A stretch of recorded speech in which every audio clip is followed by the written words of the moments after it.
ಕಾರ್ಖಾನೆ ಚುನಾವಣೆ ಪಾರದರ್ಶಕ ಆಡಳಿತ ನಮ್ಮ ಗುರಿ. ಸೋಮನಾಥ ಪಾಟೀಲ್, ಬೀದರ್, ಅಕ್ಟೋಬರ್ 4. ಮಹಾತ್ಮ ಗಾಂಧಿ ಸಹಕಾರ ಸಕ್ಕರೆ ಕಾರ್ಖಾನೆ ಚುನಾವಣೆಯ ಹಿನ್ನೆಲೆಯಲ್ಲಿ ಜಿಲ್ಲಾ ಪತ್ರಿಕಾ ಭವನದಲ್ಲಿ ನಡೆದ ಪತ್ರಿಕಾಗೋಷ್ಠಿಯಲ್ಲಿ ಬಿಜೆಪಿ ಜಿಲ್ಲಾ ಅಧ್ಯಕ್ಷ ಸೋಮನಾಥ್ ಪಾಟೀಲ್ ಅವರು ಮಾತನಾಡಿದರು. ಅವರು ಹೇಳಿದರು, ಈ ಚುನಾವಣೆಯಲ್ಲಿ ಬಿಜೆಪಿ ರೈತರ ಹಿತಾಸಕ್ತಿಗೆ ಬದ್ಧವಾಗಿದೆ. ಪಾರದರ್ಶಕ ಆಡಳಿತ, ಭ್ರಷ್ಟಾಚಾರ ಮುಕ್ತ ವ್ಯವಸ್ಥೆ ಮತ್ತು ಕಾರ್ಖಾನೆಯ ಅಭಿವೃದ್ಧಿಯೇ ನಮ್ಮ ಗುರಿ. ಕಾರ್ಯಕ್ರಮದಲ್ಲಿ ಪಕ್ಷದ ಜನಪ್ರತಿನಿಧಿಗಳು, ಪದಾಧಿಕಾರಿಗಳು ಮತ್ತು ಕಾರ್ಯಕರ್ತರು ಉಪಸ್ಥಿತರಿದ್ದರು. ವರದಿ ಕನಕ ಟಿವಿ, ಬೀದರ್. ಕಳೆದ 5 ವರ್ಷದಲ್ಲಿ ಎಷ್ಟು ಜನ ಶುಗರ್ ಕೇನ್ ಸಪ್ಲೈ ಮಾಡಿದಾರ ಅದ್ರ ಪಟ್ಟಿ ಕೊಡಿ. ಮತ್ತೆ ನೀವು ಈ ಮಾಡಿದ ಮತದಾರರ ಪಟ್ಟಿ ಯಾವ ಆಧಾರದಲ್ಲಿ ಮಾಡಿದ್ದೀರಿ ಅವರ ಸಿಗ್ನೇಚರ್ ಪ್ರತಿ ಕೊಡಿ ಅಂತ ಹೇಳಿ ಕೇಳಿದ್ದೀವಿ. ಜೊತೆಯಲ್ಲಿ ನಿಮ್ಮ ಕಂಪನಿ ಬೈಲಾಸ್, ನಿಮ್ಮ ಫ್ಯಾಕ್ಟರಿಯ ಬೈಲಾಸ್ ಪ್ರತಿ ಕೊಡಿ ಅಂತ ಕೇಳಿದ್ವಿ. ಯಾವುದೇ ಸಾರ್ವಜನಿಕರಿಂದ ಹಕ್ಕಿದೆ, ನಾವು ಪಕ್ಷದ ಪ್ರತಿನಿಧಿಯಾಗಿ ಕೇಳಿದ್ದೀವಿ. ಆದ್ರೆ ಅವ್ರು ಹೇಳಿದ್ರು ನಿಮ್ಗೆ ಕೊಡ್ಲಿಕ್ಕೆ ಬರುವಾಗ ರೈತರು ಕೊಡ್ಬೇಕು ಅಂತೇಳಿ. ನಮ್ಮ ಅಭ್ಯರ್ಥಿಯ ಕೈಯಿಂದ ಕೊಡಿಸಿದ್ವಿ. ಆಲ್ರೆಡಿ ವೋಟ್ ಲಿಸ್ಟ್ ಅಲ್ಲಿ ಯಾರ ಹೆಸರಿದೆ ಅವರಿಂದ ಕೊಡಿಸಿದ್ವಿ. ಇಲ್ಲಿಯವರೆಗೆ ಕಾರ್ಖಾನೆ ವ್ಯವಸ್ಥಾಪಕ ನಿರ್ದೇಶಕರು ಆ ಪತ್ರ ಸ್ವೀಕೃತಿ ಮಾಡ್ಲಿಕ್ಕೆ ರೆಡಿ ಇಲ್ಲ. ನಮಗೆ ಕೊಡುವ ವಿಷಯ ಸೆಕೆಂಡ್ರಿ. ಆ ಪತ್ರವನ್ನು ಸ್ವೀಕೃತಿ ಮಾಡ್ಲಿಕ್ಕೆ ಆ ಕಾರ್ಖಾನೆಯ ಎಂಡಿ ರೆಡಿ ಇಲ್ಲ. ಇವತ್ತು ಕೂಡ ನಮ್ಮ ಕಾರ್ಯಕರ್ತರಲ್ಲಿ ಹೋಗಿದ್ದಾರೆ, ನಮ್ಗೆ ರಿಸೀವ್ ಕೊಡಿ, ನೀವು ಕೊಡ್ರಿ ಬಿಡ್ರಿ ಆಮೇಲೆ ಕೊಡ್ರಿ, ರಿಸೀವ್ ಕೊಡಿ ಅಂದ್ರೂ ಕೂಡ ಕೊಡ್ತಾ ಇಲ್ಲ. ಈ ರೀತಿಯಾದಂತ ಒಂದು ಸಾಮ್ರಾಜ್ಯವನ್ನು, ಒಂದು ಡೈನೆಸ್ಟಿಯನ್ನು ಇವತ್ತು ಸಹಕಾರ ಕ್ಷೇತ್ರದಲ್ಲಿ ಅವ್ರು ಸ್ಥಾಪನೆ ಮಾಡ್ಕೊಂಡಿದ್ದಾರ. ಈ ಇದರ ಮುಖಾಂತರ ಸಹಕಾರ ಇಲಾಖೆಯವರಿಗೆ ನಾವು ವಿನಂತಿ ಮಾಡ್ತೀವಿ, ಇವತ್ತು ಯಾವ ರೀತಿ ಆ ಅಧಿಕಾರಿಗಳು ನಡ್ಕೊಳ್ತಾ ಇದ್ದಾರ, ಅಲ್ಲಿರುವಂತ ವ್ಯವಸ್ಥಾಪಕ ನಿರ್ದೇಶಕರು, ಅಲ್ಲಿರುವಂತ ಎಂಡಿ, ಚೀಫ್ ಎಕ್ಸಿಕ್ಯೂಟಿವ್ ಆಫೀಸರ್, ಅವರೆಲ್ಲರ ಮೇಲೆ ಕ್ರಮ ಆಗ್ಬೇಕು. ಇವತ್ತು ಅವ್ರು ಕೊಡ್ಲಿಲ್ಲ ಅಂದ್ರೆ ನಾವು JR ಹತ್ರ ಕೇಳ್ತೀವಿ, ಅವ್ರು ಕೊಟ್ಟರು ಒಳ್ಳೇದಾಯ್ತು, ಇನ್ನೂ ಒಂದ್ ದಿವಸ ನೋಡ್ತೀವಿ. ಯಾಕಂದ್ರೆ ನಾವು ಇವೆಲ್ಲ ದಾಖಲಾತಿಗಳು ಕೋರ್ಟಿಗೆ ಕೊಡ್ಬೇಕಾಗ್ಯದ. ಕೋರ್ಟಿಗೆ ಕೇಳಿದೆ ಅದನ್ನ ತರಿಸ್ಬೇಕು, ಅವರಿಂದಲೇ ಪ್ರೊಡ್ಯೂಸ್ ಮಾಡ್ಕೊಳ್ಳುವಂತ ವ್ಯವಸ್ಥೆ ಕೂಡ ಆಗಬಹುದು. ಈ ವಿಷಯವನ್ನು ಈ ಒಂದು ಪತ್ರಿಕಾಗೋಷ್ಠಿಯ ಮುಖಾಂತರ ತರ್ತ ಅವ್ರಿಗೆ ಭಯ ಇದೆ.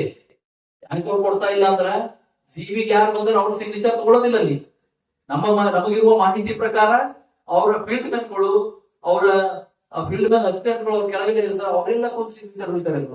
ಇವತ್ತು ಅವ್ರ ಸಿಗ್ನೇಚರ್ ಪ್ರತಿ ಕೊಟ್ರು ಅಂದ್ರ ಅದ್ರ ವೆರಿಫಿಕೇಶನ್ ಆಯ್ತು ಅಂದ್ರ ಪಕ್ಕ ಡೂಪ್ಲಿಕೇಟ್ ಇರ್ತದಲ್ಲಿರುವಂತ ಎಲ್ಲ ಅಧಿಕಾರಿಗಳ ಮೇಲೆ ಕ್ರಮ ಆಗ್ತದ, ಅವ್ರೆಲ್ಲರೂ ಜೈಲಿಗೆ ಹೋಗ್ಬೇಕಾಗ್ತದೆ. ಅದನ್ನ ಭಯ ಪಟ್ಕೊಂಡು ಇವತ್ತು ಅವ್ರು ಕೊಡ್ತಾ ಇಲ್ಲ. ತಂಬಾಕಿದವ್ರ ಲಿಸ್ಟ್ ಇರ್ಬೋದು, ಆದ್ರೆ GB ಲಿಸ್ಟ್ ಮಾತ್ರ ಯಾವುದೇ ಕಾರ್ಖಾನೆಯಲ್ಲಿ ಸರಿ ಇಲ್ಲ ಅಂತ ನಮ್ಗೆ ಅನಿಸ್ತಾ ಇದೆ. ಅದಕ್ಕೆ ಅವ್ರು ಕೊಡ್ಲಿಕ್ಕೆ ಹೆದರ್ತಾ ಇದ್ದಾರೆ.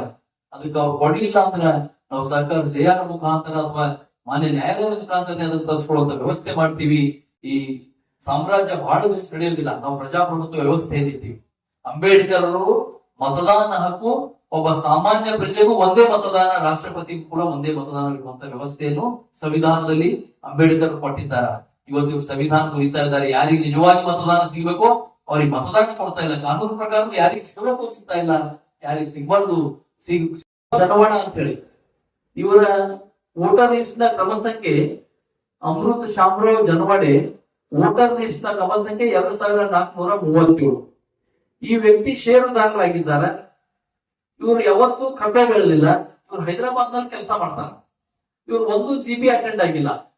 ಆದ್ರೆ ಇವ್ರ ಹೆಸರು ವೋಟರ್ ಲಿಸ್ಟ್ ನಲ್ಲಿದೆ. ಇನ್ನೊಬ್ರು ಕಮಲಾಬಾಯಿ ಸಂಗಪ್ಪ ಕಣಜಿ, ಇವ್ರದ್ದು 2436. ಕಮಲಾಬಾಯಿ ಸಂಗಪ್ಪ ಕಣಜಿ 2436 ಕ್ರಮ ಸಂಖ್ಯೆ. ಇವರು ಡೆತ್ ಆಗಿ 5 ವರ್ಷ ಆಯ್ತು. 5 ವರ್ಷ ಹಿಂದೆ ಡೆತ್ ಆದವರು ಯಾವ ರೀತಿ ಆ ಕಾರ್ಖಾನೆ GB ಅಟೆಂಡ್ ಆದ್ರು, ಯಾವ ರೀತಿ ಆ ಕಾರ್ಖಾನೆಗೆ ಕಬ್ಬು ಸಪ್ಲೈ ಮಾಡಿದ್ರು ಅಂದ್ರೆ ಈ ಕಾರ್ಖಾನೆ ಮತದಾರರ ಪಟ್ಟಿ ತಮಗೆ ಯಾರು ಬೇಕು, ಅವ್ರು ಸತ್ತೋಗಿರ್ಬೋದು, ಅವ್ರು GB ಬರ್ಲಿಕ್ಕಿಲ್ಲ, ಅವ್ರು ಏನು ಮಾಡ್ಲಿಕ್ಕಿಲ್ಲ, ಅವ್ರು ಸೇರಿಸಿದ್ದಾರೆ. ಆದ್ರೆ ಅನೇಕ ಜನ ಅವರು GB-ಗೂ ಹೋಗಿಲ್ಲ, ಅವ್ರ ಹೆಸರಿದೆ. ಅನೇಕ ಜನ GB-ಗೆ ಹೋಗಿದ್ದಾರೆ, ನಿರಂತರವಾಗಿ 5 ವರ್ಷ ಕಬ್ಬು ಸಪ್ಲೈ ಮಾಡಿದ್ದಾರೆ.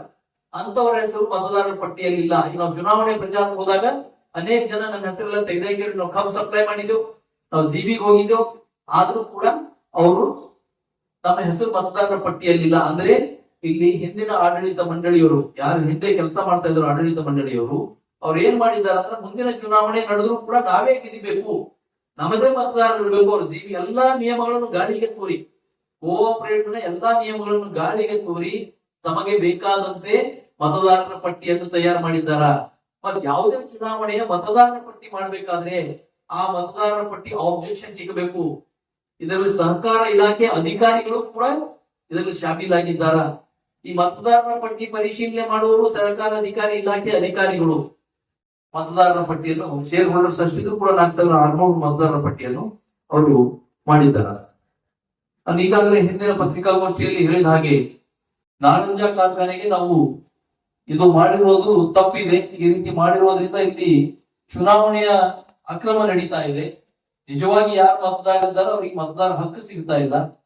ಇನ್ನು ವೋಟ್ ಚೋರಿ ಅಂತ ಹೇಳಿ ರಾಹುಲ್ ಗಾಂಧಿ ಅವರು ಹೇಳಿದಾರೆ. ಆ ವೋಟ್ ಚೋರಿ ಬೀದರ್ ನಲ್ಲಿ ಅವ್ರ ಜನರಿಂದನೇ ಆಗ್ತಾ ಇದೆ. ಅದಕ್ಕ ತಡೆ ಕೊಡ್ಬೇಕು. ಚುನಾವಣೆ ಅಕ್ರಮ ಇದೆ, ಎಲೆಕ್ಷನ್ ತಡೆ ಕೋರ್ಬೇಕು ಅಂದಾಗ ಮಾನ್ಯ ಉಚ್ಚ ನ್ಯಾಯಾಲಯ ದಿನಾಂಕ